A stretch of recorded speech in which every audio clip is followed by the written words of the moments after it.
All right. 1.6 video notes, midpoint, and distance. We're getting towards the end of the chapter here. We only have one more section after this, so keep trying to wrap things up. A little bit more algebra heavy today. Some formulas that we need to know, and we're going to be dealing with the coordinate plane. So the XY axis, and we'll review a little bit of that. So real quick, first definition, a coordinate plane is a plane divided into four regions by a horizontal line. So I'm going to sketch that here. So you have your horizontal line, which is the x-axis, and then you also have a vertical line, which is your y-axis. And so the four regions, you have quadrant 1, quadrant 2, quadrant 3, I'm using Roman numerals here, and quadrant 4. Of course, the center there is called the origin. That's at point 0, 0, so that point's called the origin. So just for review. And let's look at midpoints. You can find the midpoint of a segment by using the coordinates, or that's the xy value, of its endpoints. Now there's this fancy box down here that has the midpoint formula as if you were going to see it in the book. But really it can be thought of as just the average. So I'm going to kind of write another one over here.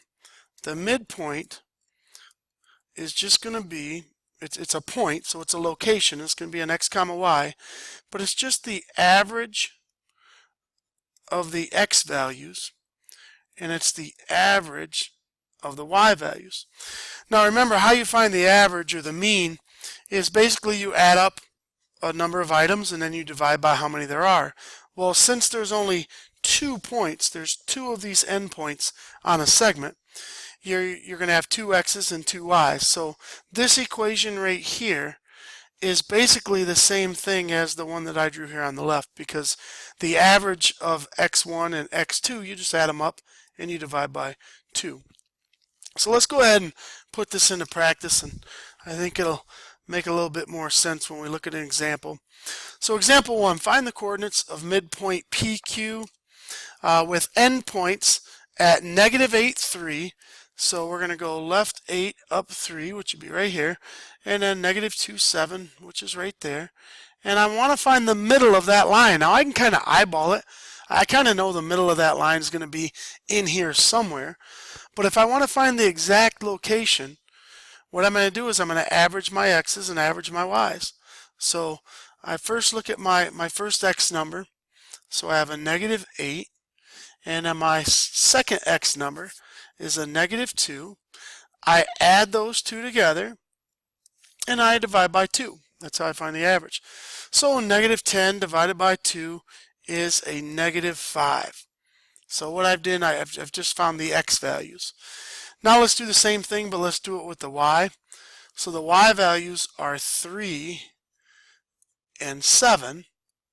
And I'm going to add up those two values, and I'm going to divide by 2. And 10 divided by 2, that's going to be a +5. So I now have the location of the midpoint, and let's just graph it to see if it makes sense. Left 5, up 5. Hey, that looks pretty good. If you did your math wrong, and then sometimes you go try to plot the point and it doesn't live on the line or it lives in the wrong spot, then you kind of know that there was an error somewhere. So I really don't even need the picture if I want to use the formula. So let's check ourselves one more time.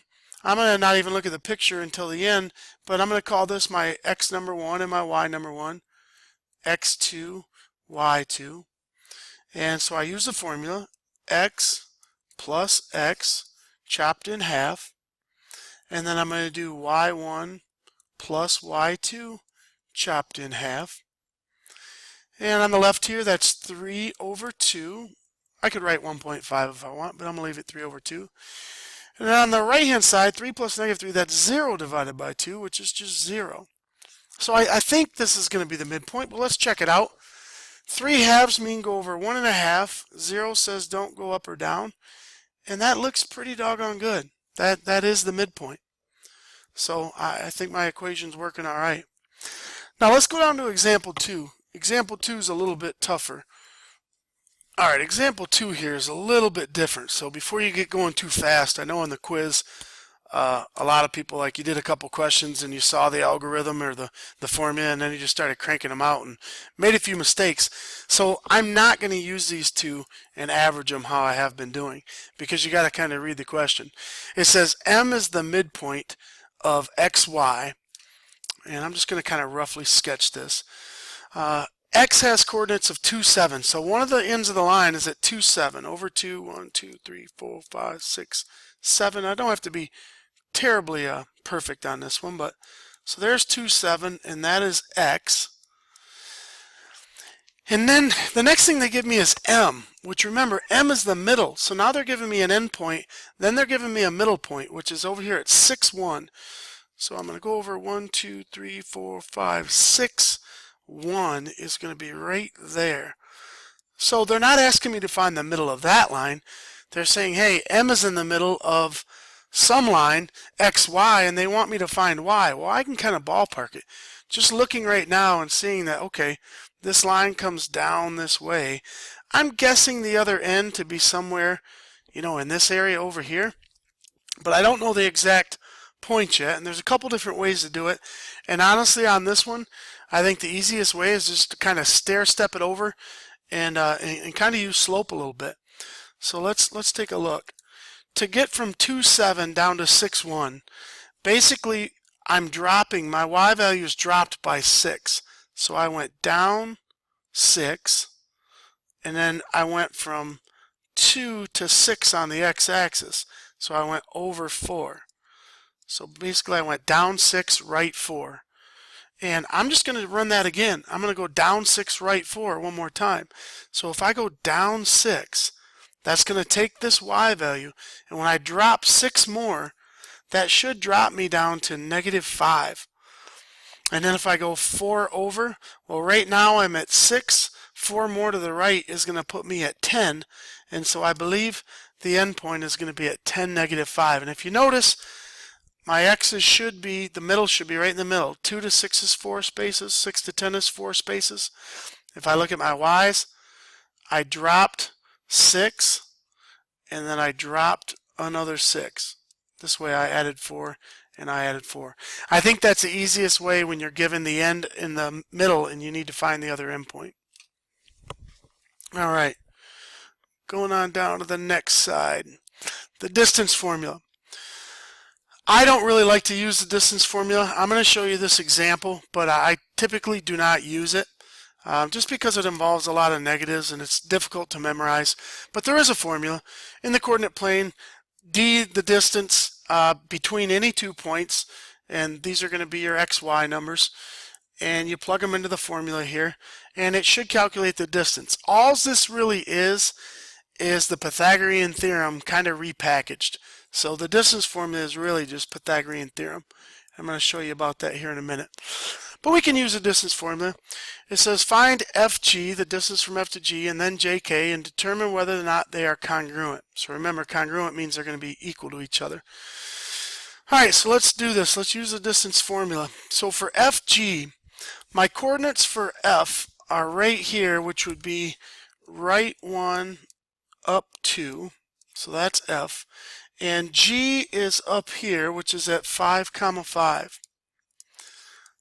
So I'm going to use the formula up above using this as my x1, y1, and x2, y2, and let's kind of see what shakes out. So the distance is the square root of, parentheses, I subtract the x coordinates. I'm going to do x2 take away x1, so 5 minus 1 squared, plus, and then now I'm going to do my y coordinates, and whatever direction you go, you have to do the same direction. It doesn't really matter if you choose left to right or right to left, but so 5 minus 2 squared. And then I'm going to clean this up a little bit. That is the square root of 4 squared plus 3 squared, which should equal the square root of 25, which is just 5. So I found the distance. This was for FG. So I found the distance from F to G. It's 5. And I'm going to try the same thing from J to K. And, you know, they look pretty close. They look like they could work out. Well, let's try the distance formula. Alright, so now we're going to find the distance from J to K using the same formulas I did on the left. And my coordinates at point J right here are -4, 0. And for K it is at -1, -3. And so I'm going to put this in the distance formula. And I like to set it up like this sometimes, where I have all my everything set up and I can just enter the coordinates in. So let's do this first, x2 minus x1. So I put those coordinates there. I'm going to put the y coordinates over here, making sure to go in the same direction. And now I'm going to go ahead and I'm going to crank it out. So minus a negative is really plus a positive. And -3 take away 0 is a -3 squared. I got to be very careful to put those parentheses in. That's why I don't really like this distance formula. And then the answer comes out to be 9 plus 9 would be the square root of 18. So I now know the distance from J to K is the square root of 18. The distance from F to G was 5. So the answer to this question is not congruent. They are not equal to each other. Those two things have two totally different lengths, and if I wanted to, I could find out the square root of 18 and do it with a decimal, but I really don't need to. One's the square root of 25, the other's the square root of 18. Alright, now I'm going to show you the way that I like to do the distance formula. And I'm going to kind of zip through a lot of this stuff here because we've already talked about it in a previous lesson. But really, when I'm trying to find the length of a segment in the coordinate plane, particularly this green line right here, I can always draw a right triangle and use the Pythagorean theorem. And it's actually where the distance formula came from. So let's go ahead and let's try example 4. It says use the distance formula and the Pythagorean theorem. We're going to cross that out. We're just going to do the Pythagorean theorem to find the distance from 3, 4 to -2, -5. So here's my point 3, 4, -2, -5. I'm trying to find the length of this segment. Well, what I do is I draw in my own lines to make a right triangle. So basically you just draw two legs, which Pythagorean theorem we call them A and B. And I'm going to, because those are really easy to count, I can now go in there and I can count the length of these two legs. So basically I have 1, 2, 3, 4, 5, 6, 7, 8, 9 over here. 1, 2, 3, 4, 5. And we're just going to call the actual line we're looking for C, and I'm going to use the Pythagorean theorem. So here we go. We have leg squared plus leg squared equals hypotenuse squared. And that's 25 plus 81 equals C squared. 25 plus 81 is 106 equals C squared. But I don't want C squared, I want C. So I'm going to take the square root of both sides, which will undo the squared there. And I'll have C equals, and I'm going to go ahead and actually crank this one out on the calculator. Square root of 106 is about, so I'm going to put my approximately symbol, about 10.3. I think it's much faster. You don't have to deal with any negative numbers. I much prefer this over the distance formula. Plus, it's just one less formula you have to memorize. So anytime in this class, I'm pretty much always going to find the distance between 2 points by drawing a right triangle and using this Pythagorean theorem.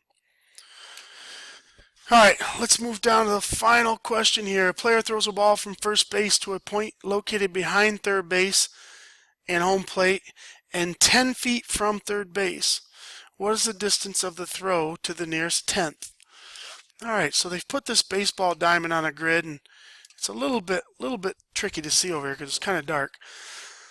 So let's redigest this. A player throws a ball from first base. So I'm throwing a ball from right here at first base to a point located between third and home, 10 feet from third. Well, here's third base, here's home, and it looks like it covers 90 feet. Major League base paths are 90 feet. So 10 feet would be right here at 80. So let's write these coordinates. The coordinate right here is going to be at 0, 80. and I started my throw at 90, 0, and I want to figure out how far is that throw right there. How far is that throw going to be? And so I'm going to draw a right triangle. This is going to be my hypotenuse, or my C, but let's draw a right triangle here and we'll figure it out. So the length of the throw here is 80, and the length of the throw here is 90. So I have leg squared plus leg squared equals hypotenuse squared. And 8 times 8 is 64. Put a couple zeros in there. 81. Put a couple zeros in there. Let's add this together. That's 14,500 is C squared. And then finally we take the square root of both sides, which definitely going to need a calculator for this one. The square root of 14,500 is, I'm getting about 120.415, but we're just going to the nearest tenth. So that means we keep this. This number tells me what to do. Since it's 0 to 4, I'm going to actually just leave it alone, and I'm going to call this 120.4 feet. Alright, we're going to get a lot more practice with this distance formula and midpoint formula tomorrow in class, but I think we have the skills right now needed to take care of business. See ya!